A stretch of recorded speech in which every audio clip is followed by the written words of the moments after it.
Welcome to the Locked On NBA Mock Draft Special. We're diving deep into every first-round pick with local experts from across the network. Insider analysis, bold trades, and surprise selections you won't see coming. Let's hit the clock. The draft starts now. Welcome to episode 2 of the Locked On Podcast Network's 2025 NBA Mock Draft, the most comprehensive first-round mock draft anywhere. Over this 6-episode series, you'll get analysis from every level: college, international, NBA team, and league coverage. We have it all for you. You can find all 6 episodes of this series on Locked On NBA's channel and Locked On NBA Big Board on YouTube, wherever you get your podcasts. Here at Locked On, we have a show that covers every single team in the NBA, and our hosts will act as GMs, making picks and trades for their teams. Joining me at the desk from Locked On NBA Big Board, the scout analyst himself, Rafael Barlow, and from Locked On NBA Game Night and Locked On Heat, Wes Goldberg. I'm Nick Angstead, host of Locked On NBA Game Night and Locked On Mavs. Last episode, we saw the obvious. We saw Cooper Flaggo 1, Dylan Harper, Ace Bailey, and some other picks with some star power there. Now, at the 7th pick, the Pelicans are on the clock.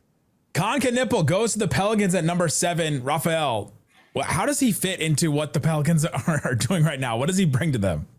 I think it's an interesting pick. I'm just wondering who's going to bring the ball up for the Pelicans next year. I'm sure they're probably hoping Jeremiah Fears fell to them, and then maybe some of the other point guards would have been somewhat of a reach, but it just seems like they just went safe here. And I think Kon Knueppel is one of the safer players in the draft. You know what you're going to get from him. You're going to get toughness. You're going to get outside shooting and a connective passer.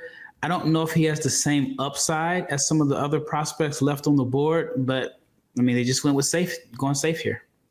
That was my takeaway as well. He's a safe pick on a team full of risky players, right? And you at least know he's going to be out there and he's going to shoot threes and he's going to do his job, where guys like Zion Williamson, DeJounte Murray, obviously with the Achilles, there's guys with a lot of injury concerns on this roster. CJ McCollum getting older. You know that Knueppel will be out there, and when those guys are healthy and out there, he could space the floor for them too. So yes, this team still has a ton of holes, but this does make sense in terms of a safe pick for New Orleans. Long term, what does Knueppel project to be for the Pelicans, or if he ends up somewhere else? I just imagine every Pelicans player ends up somewhere else. I don't know if that's just a small market thing or what. Well, I think Yves Missy has to be happy because Knueppel had really good chemistry with Kamen Maliwauch as far as just running like ball screens and finding him and the dunker spot and throwing lobs to him. And Missy's a little bit raw on the offensive end, but one of the things that he can do is catch lobs and score out the dunker spot. So I'm sure he's thrilled to have another player that can get him the ball, because with their point guard situation, McCollum is a guy that he's going to shoot first. Alvarado is a very good change of pace guy off the bench and a defender, but he's not necessarily the best table setter. While Knueppel is a guy, like I said, he's going to knock down open shots, but one thing that we know that he can do is find the big man. So I think Missy's happy, but like I said, this is just a really, really safe pick, and I don't think it gets them over the top. And the West is probably going to be even tougher next year. I don't know where they different. I don't know what makes them different than Luke Kennard, because it sounds like we're saying the same things of Kennard, of Knueppel, as we did Kennard when he was drafted. Well, they just took Jordan Hawkins not that long ago. Yeah. Mm-hmm. I mean, I don't know much of a difference other than he's younger, and there's always an appeal for the younger guy that you think that there's more upside. But I thought Kennard was a more dynamic shooter. I mean, I don't have the percentages off the top of my head, but rooting against Duke at the time, I feared Kennard every time he touched the ball. Yeah, the Pelican situation overall is just strange. Obviously, the Zion Williamson story and saga hangs over all of it, both the injuries and the off the court stuff. But yeah, then trading Brandon Ingram last year. Now it seems like there's rumors that they're just open for business, that they'll trade anybody on this team. And so I'm curious to see what direction they go in this year. And making a safe pick feels like, all right, maybe they're just going to run it back and just see if eventually they'll all stay healthy and be ready at the same time. Good luck, right? The number 7 pick is Kon Knueppel. Con Knipple is a wing that will be able to do anything he wants to at the next level. I'm JJ Jackson of Locked On Blue Devils, here to tell you why Con Knipple is worth more attention than he's receiving. A lot of things probably went undernoticed about Con this past season while playing for such a great team. For starters, Con is actually great size for a wing in the NBA. At 6'7", about 220 pounds. There's really no weakness in his game whatsoever. On a lesser team, he could have easily scored 20 points a game, and he'll likely do that in the NBA. He's a terrific shooter. He's good in the mid-range and has a good judge of when to go to the basket. His 91% shooting from the foul line was amongst the best in the entire country, and there's hardly a time where you felt like he was shooting the basketball too much. And at times throughout the season, Duke fans wanted him to shoot more. With his size, he should be able to hold his own defensively. The only question being his quickness, which again, one could consider underrated. Overall, Con Knipple could ultimately be one of the best players in this draft, and especially offensively, where he has no weaknesses. For more Duke basketball news and notes, make sure you check out Locked On Blue Devils. With the 8th pick, the Brooklyn Nets slide all the way to 8th. At the beginning of the season, we thought they would be the team with the number 1 pick, or at least the best odds there, and they won too many games, according to Eric Slater of Locked On Nets. Their pick at number 8. With the 8th pick in the 2025 Locked On NBA mock draft, the Brooklyn Nets select Noah Asenge. I'm Eric Slater, the new host of the Locked On Nets podcast. This pick was made by the old hosts, Adam Armbrecht and Doug Norrie, who clearly knew what they were doing, and what they were doing was going for upside with Asenge, an 18-year-old, 6'9" forward out of France, playing in Germany's top professional league, a player who has been able to produce at a high level as a pro, despite being the second youngest player in this year's draft class, only 3 days older than Cooper Flagg. He's a player who doesn't possess an elite NBA skill right now, but has a ton of translatable and projectable traits when it comes to being an NBA player. He draws free throws at an extremely high rate. He can handle the ball somewhat. He's a force going downhill, whether driving or as a roll man or as a transition ball handler. The three-point shot's a work in progress, but he has high upside defensively. If the shot comes around from three, he should be a two-way force in the NBA with some secondary or even primary shot creation ability. So he's a guy who has immense upside at the next level. And with the 8th pick, the first lottery pick the Nets have made since 2010, they're going for upside with Noah Asenge. Noah Asenge going to the Nets at number 8. Raphael, what are they getting in this pick? They're getting a guy that I really, really like. Talk about swing for the fences. This is what you do when you have 4 first-round picks and you are rebuilding. Asenge is a guy that if he were born 2 weeks later, he wouldn't even be eligible for the 2025 NBA draft. Played at least half the season in Germany at 17 years old. When I was 17, I was a junior in high school, and he was playing in the top league in Germany. Wow. They're a team that's competitive. They're playing in the playoffs, still raw. My comparison for Asenge is like this combination of Sean Marion and Tayshaun Prince. Marion as a guy that he might get you 12 to 15 points per game off hustle, energy. You don't have to run plays for him. He's going to get to the foul line. He's going to rebound. He's going to finish in transition. And Prince as the defender, like sometimes being skinny works in your favor, especially if you're chasing guys off screens. So he's the type of long, athletic, switchy defender. The shooting is a concern, but he's getting better. He's still very young. But what I love about him is that he's very young, but he's playing a big role on a playoff team in Germany. You don't see that often with European prospects playing a significant role on a team that's made a deep run in the postseason. Yeah, I mean, everybody keeps talking about Cooper Flagg and how young he is. Asenge is only 3 days older than Cooper Flagg, right? So we've got the other young guy in this draft. I think this is a great win for Brooklyn, considering where they are in the draft. It would have obviously been a better win had they been where they wanted to be in this draft lottery. But I think it's a big win for Asenge, too, because he did get a lot of reps playing in that pro league in Germany, and he's going to get a lot of reps here in Brooklyn. And if you're the Nets, look, you need a star. You got really nothing to write home about right now with this roster. You need something to sell tickets. You need something to build around. We don't know if Asenge will ultimately be that guy, but he has all the skills. It's just a matter of putting them all together. And the only way to put them together is to get reps. And he's going to get a ton of reps in Brooklyn. Big time upside swing for a team that needs a big time upside player. So I like the pick here, and it helps that they have 100 other first round picks left in this draft. because if this doesn't work out, well, chances are one of these picks have to work out, but I like the swing here. Is this pick just going to Milwaukee? No. For Brook Lopez or? Bring him back. The franchise leading scorer, isn't he? Is he still? Yeah, the Brooklyn Nets. I mean, the question I heard about them recently is, was any player on their roster going to make it to the next time they play in the playoffs? And I'm like, man, that is a tough question to try to look through that roster. And maybe Asenge is the first one that does. Could be. I mean, I don't know when they're going to make the playoffs. So, trying to project that. Well, you never know. I mean, if they're not good this year, the 2026 class is absolutely loaded up top. So maybe, you get an AJ Devansa, you get a Darren Peterson, or you get a Cameron Boozer, and then maybe you make it in 28. But I agree. I think the roster is going to look totally different next time they make the playoffs. They also Absolutely. have a ton of cap space, and they're not really in that position where Houston was when they had a ton of cap space, where it's like, hey, we have all these great young players we feel great about. Let's use them on veterans to fortify the team and teach them something. I don't know who you feel great about yet with Brooklyn, but like I said, they have whatever it is, 4 or 5 first-round picks in this draft. Maybe by the end of it, they feel better. Yeah, and then they get the Drew Holiday or the Kristaps Porzingis salary dump, and then you get assets or whatever else you get from that. I feel like that's the direction they'll go with that cap space. And then you get Cam Thomas in the playoffs. No, I would love that. That would be. I don't know if the Celtics would. Noah Asenge goes to the Brooklyn Nets. Coming up in the Locked On NBA mock draft, who do the Raptors pick with the 9th pick? Could they go off the board? Could they pick somebody nobody expects? We'll talk about that and more coming up.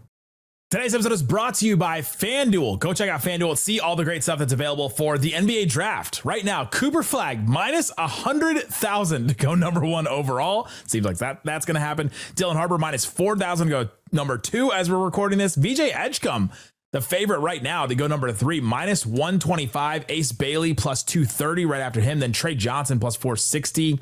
To go number 3 overall. So there's a bunch of stuff like that. There's a whole bunch of other odds that you can get on FanDuel. You can get them all throughout the NBA Finals if they're still going. You can go through NFL futures as well. WNBA, great stuff on there all the time. And if you're new to FanDuel, it's the perfect time to sign up. That's right now. Head to FanDuel.com. Place your first $5 bet. If that one wins, you get $200 in bonus bets. So put that down on something you think is absolutely going to hit no matter what, because you win whatever you get from the $5. Then you also get $200 to use on basically anything else. Make every moment more with FanDuel, official sports betting partner of the NBA. Please gamble responsibly. The Toronto Raptors have the 9th pick. Let's see who Sean Woodley and the Raptors select. The Toronto Raptors go big, real big, with the 9th pick in the Locked On NBA mock draft. The Toronto Raptors select Kaman Malawach, the center from Duke, who's 7'1" with a 7'7" wingspan and was a freshman on Cooper Flagg's Duke team this past season.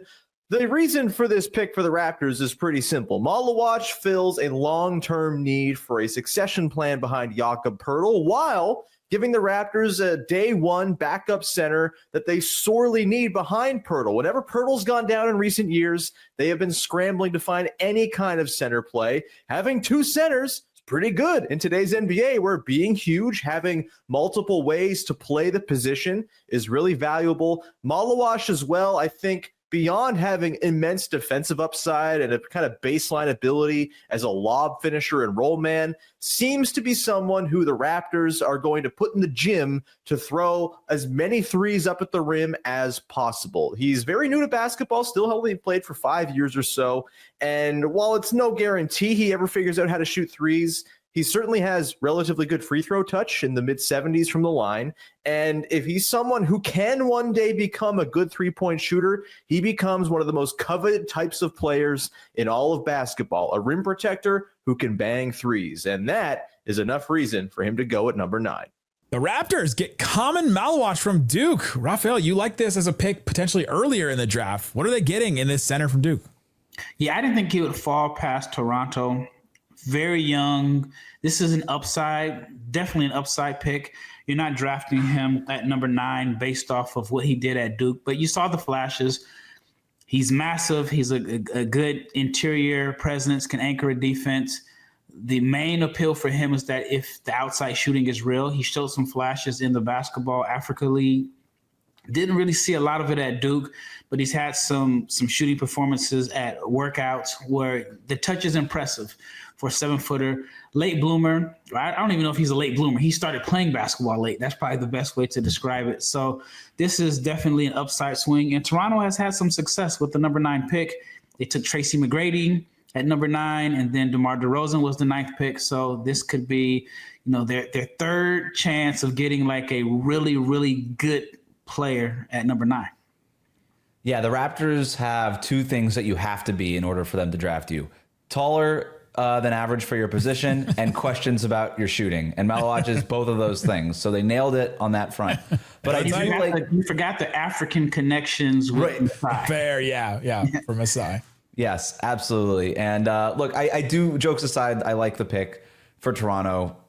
The center spot is really hard to figure out at the NBA level. The learning curve is just so steep. And for somebody like Malawach, who, to your point, Raphael, is late bloomer, late to the game, whatever we want to call it, it's going to take him a minute at the NBA level. Fortunately, if he sticks on the roster, Jakob Poeltl is there to take most of those reps, and then you can work Malawach in slowly. And the physical traits are off the charts. Everybody knows what the potential is.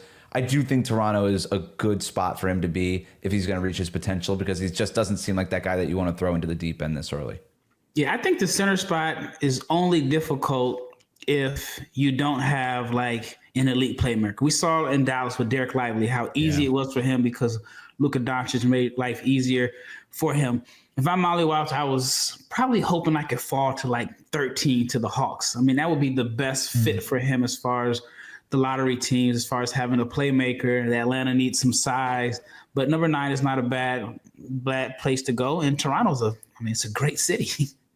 As somebody that's still waiting for Derek Lively to take threes on the NBA level, how much do you believe in Malawach's shot compared to where Lively was? I think it's totally going to depend on the situation. I honestly feel like if Lively went to a lottery team, a team that wasn't in win now mode, he probably would have a lot more freedom to shoot threes. But the Mavs are trying to win every game. They're trying to develop him, but not enough to say, all right, man, just take 2 threes a game and it's going to pay off for us down the line.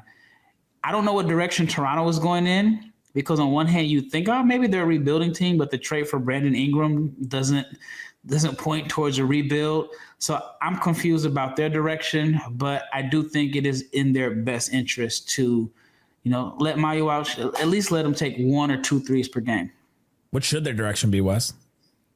Well, it's funny. They had a bunch of long guys who could play defense and couldn't shoot. And now they have a lot of long guys who can shoot mid-ranges and can't play defense. So Malawach at least is an anchor there defensively behind some of the Quickleys and the Ingrams.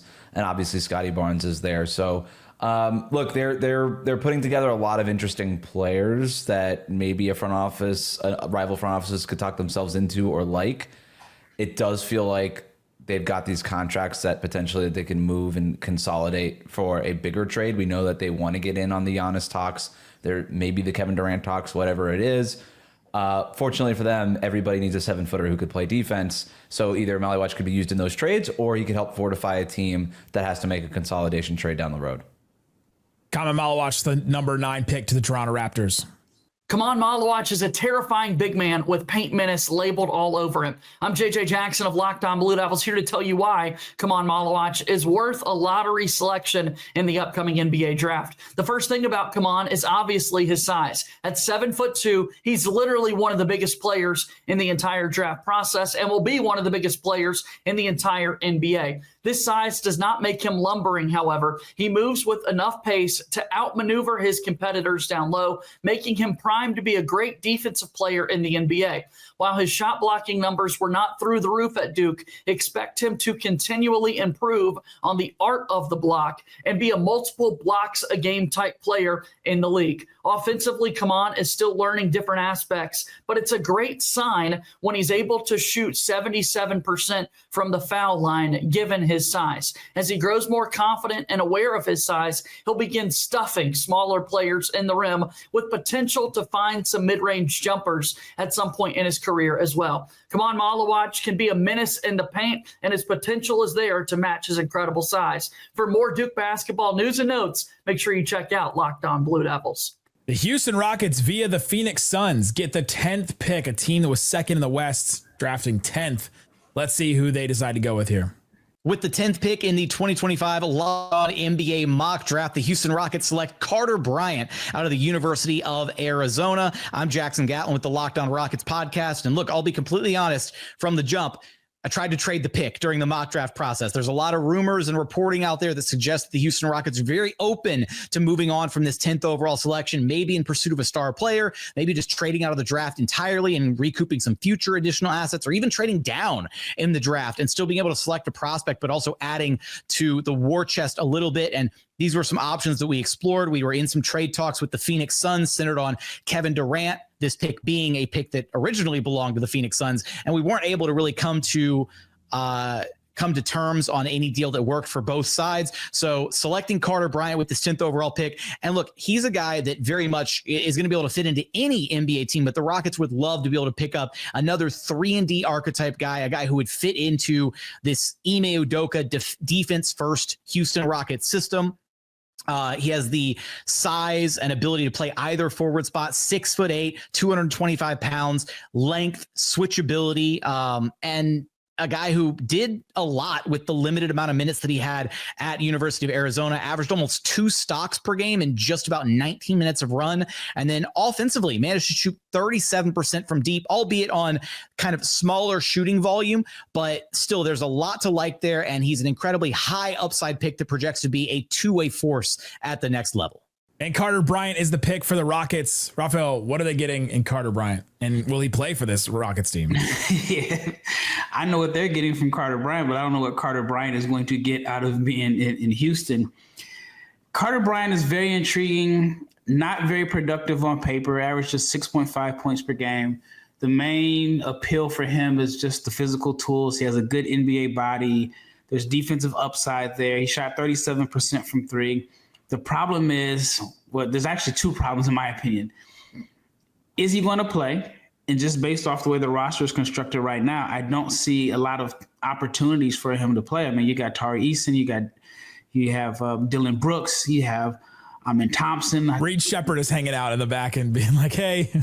Well, even for Reed Shepherd, if you look at the Rockets, you can't say they were a team that had a lot of depth in the backcourt. Yeah. And Reed Shepherd was playing behind Aaron Holiday. So with that being said, can Carter Bryant beat out Cam Whitmore? I don't know if there's an opportunity for him to play. Another concern is he's just never really been overly productive. Even if you go look at his high school stats in the EYBL, he wasn't a guy that dominated games. And I understand that wouldn't be his role in the NBA, but I'm a little hesitant about taking a guy in the lottery that, especially as a wing, that never like really imposed his will in games. I'm with Rafael. This seems pretty high for a guy who has just not had the production to this point, as much as you might like the physical traits. But here's the thing. Houston doesn't need a guy. They already have a bunch of guys like that. Ime Udoka is going to love Carter Bryant. Low maintenance, no frills, can contribute on defense right away, and is going to play hard on that end. And as we know, that's what Udoka cares about the most is, do you care about defense? Do you play hard on defense? And he's going to at least do that. We're right about the fact that where is this guy going to play? But you could also make the same argument no matter who they drafted at 10. This is frankly a team that doesn't need the 10th pick in the draft.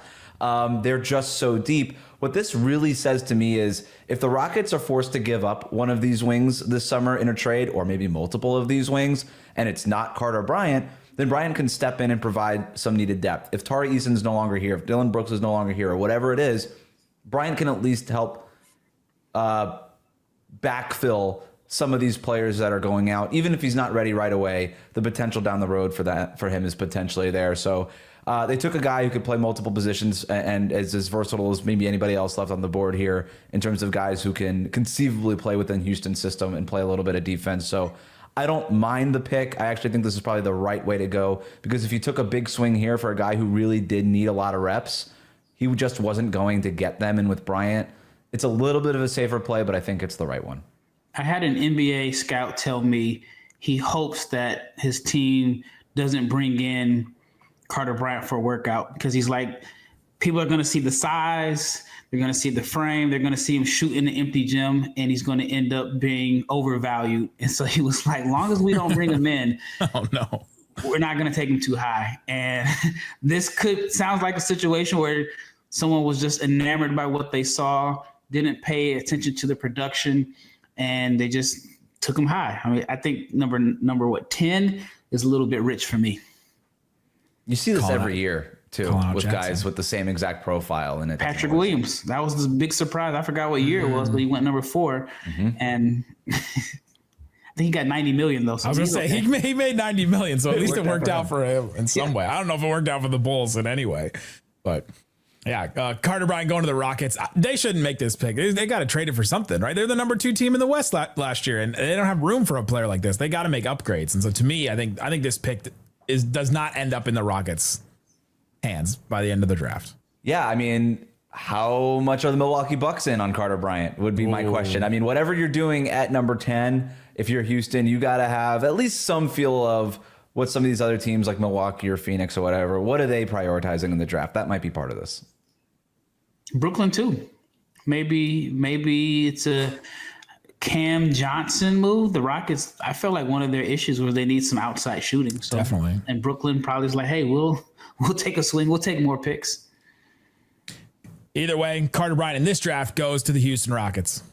Not necessarily long on productivity, but long on potential. Carter Bryant enters the NBA draft, and he is getting a lot of really good reviews. I'm Mike Luke from Locked On Wildcats. All right, Carter Bryant only averaged 6-4 this year, as a lot of people know, but shot over 40% from three-point range, measured it in over 6'6", with an almost 6'11" wingspan. An incredibly good kid as well that is going to interview well, and somebody that has been known by scouts for a long time, a McDonald's All-American. He fits in about anywhere, but worst case scenario, he's a 3-and-D player, and I think that's what really, really intrigues NBA scouts, is that this is a guy that you can pencil in and you know exactly what you are going to get from him. Could he be an all-star? Maybe. But worst case scenario, he's going to be somebody that's going to average in double figures, and he is going to be a very, very good part of any winning basketball culture.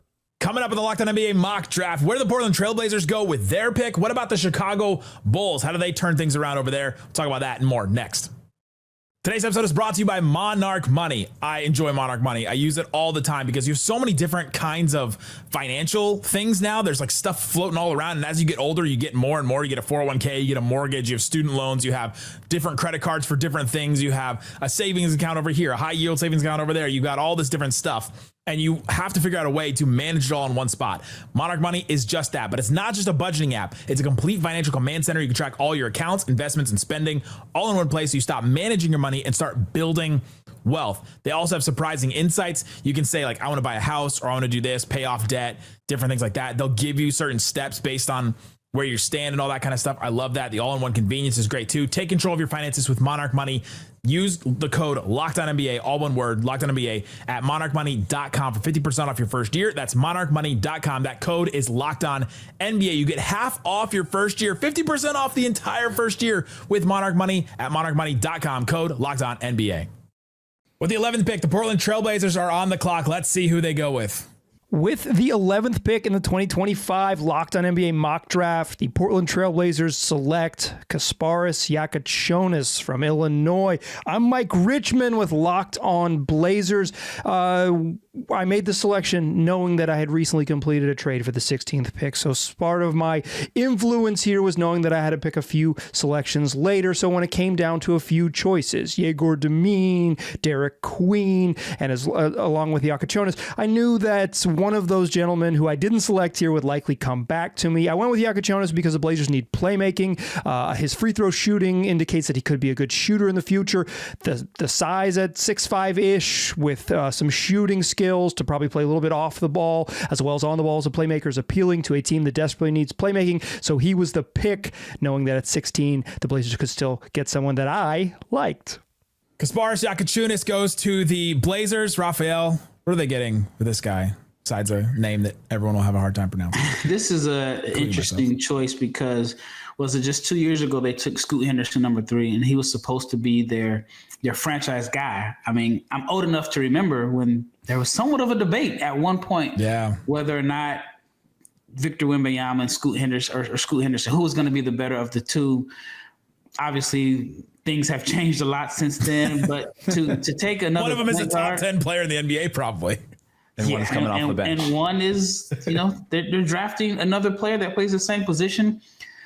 even though Portland and Houston are in totally different situations, I feel like it's almost similar as far as playing time for a rookie. I mean, we saw them take Donovan Clingan last year. He came off the bench.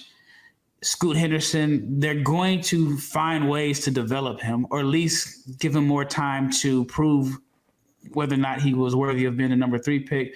You still have Shaedon Sharpe, whatever they decide to do with Ant Simons, and then maybe Jeremy Grant. It seems like every summer we've been talking about him being moved, and he just seems to just stay in Portland. He's the Miles Turner of Portland. Yeah. And then you have Denny Avdia, who had a really good year for Portland. And then you got Toumani Camara, who I think he made second team all defense. So I don't know if there's a lot of opportunities to just come in and play a lot of minutes. But Yakachonis would give Portland some depth. We have to figure Ant Simons might be on the move this summer. But I think Yakachonis is best with the ball in his hands. And he can give Portland another ball handler. I mean, that would be ideal, especially when you look at today's NBA. There are so many teams that are playing with multiple ball handlers. But it's an interesting situation for not only the Yakachonis, but also for Portland. Yakachonis probably walks into Portland's locker room as the best passer on the team. Am I wrong about that? No, I don't think you're wrong about it, but he's such a high risk, high reward passer. Mm-hmm. And he was one of the leaders in the NCAA in turnovers. And I just wonder, like with Chauncey Billups, how much leeway is he going to give him to make some of those passes?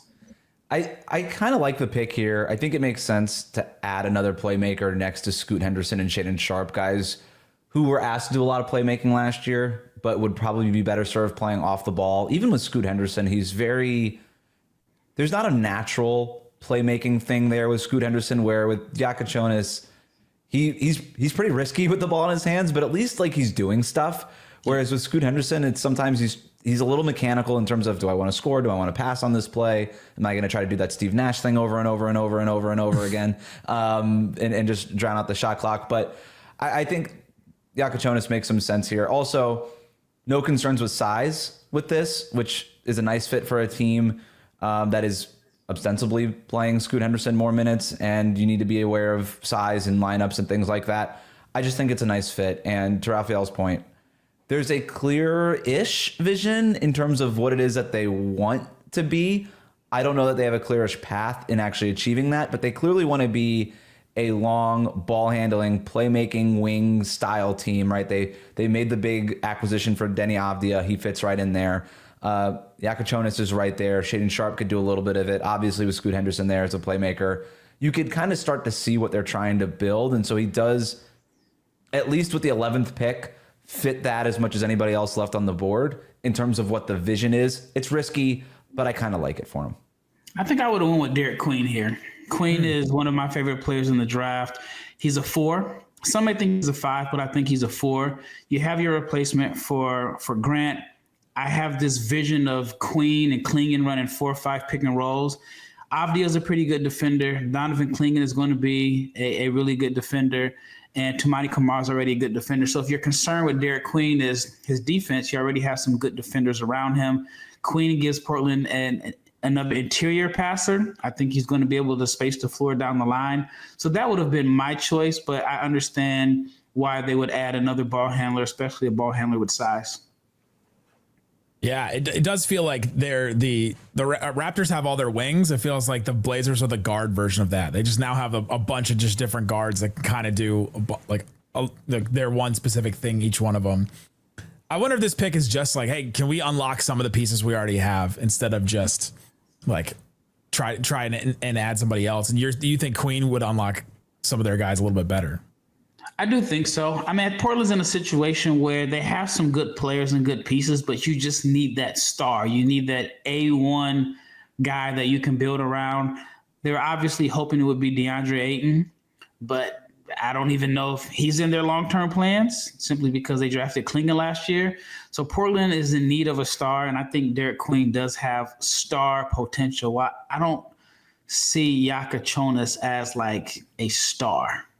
Yeah, I'm kind of looking at it the other way too, where Scoot Henderson was drafted to be your star, but he's been asked to do a little bit too much and play a little bit out of position his first couple of years. And I think this team could really be served well with like a Mike Conley type or something, or a Fred VanVleet type who can handle the ball and get Scoot off the ball a little bit more and kind of let him ease into that, or let him play more of a scoring role and ease him into a playmaker role. Yakachonis is not that, but he at least gives them a primary ball handler theoretically to allow Scoot to do those other things that he actually does at a high level, which is score the basketball. So we'll see how it ends up, but yeah, this is just, I don't know that you're going to be finding a star with the 11th pick in the draft.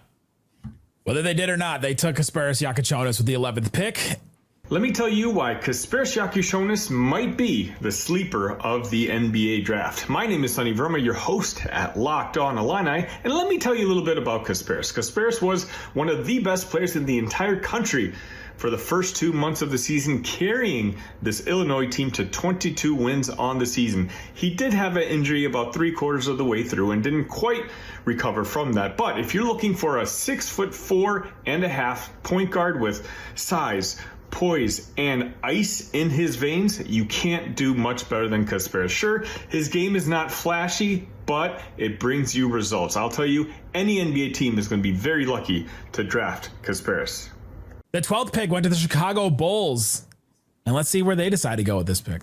With the 12th pick in the NBA draft, the Chicago Bulls are selecting Cedric Coward. Now, Cedric Coward is somebody who brings a ton of two-way potential. When you talk about his spacing of the floor by being able to go out there and shoot the basketball at an elite level and how he's able to just find buckets on the offensive end, we think he fits in right now with what Josh Giddey and Matas Buzelis and Kobe White are already bringing to the court, giving you a strong, young four-man lineup. But also on the defensive end, you need somebody in that starting lineup to add some defense. This is a young man who shows great two-way ability. Very excited to see what he's going to be for this team in the long run. The belief over on Locked On Bulls is that this young man could be somebody who is a pivotal piece that is a part of the Chicago Bulls future. And hopefully AK gets this one right. Cedric Coward to the Chicago Bulls. Raphael, this is your guy.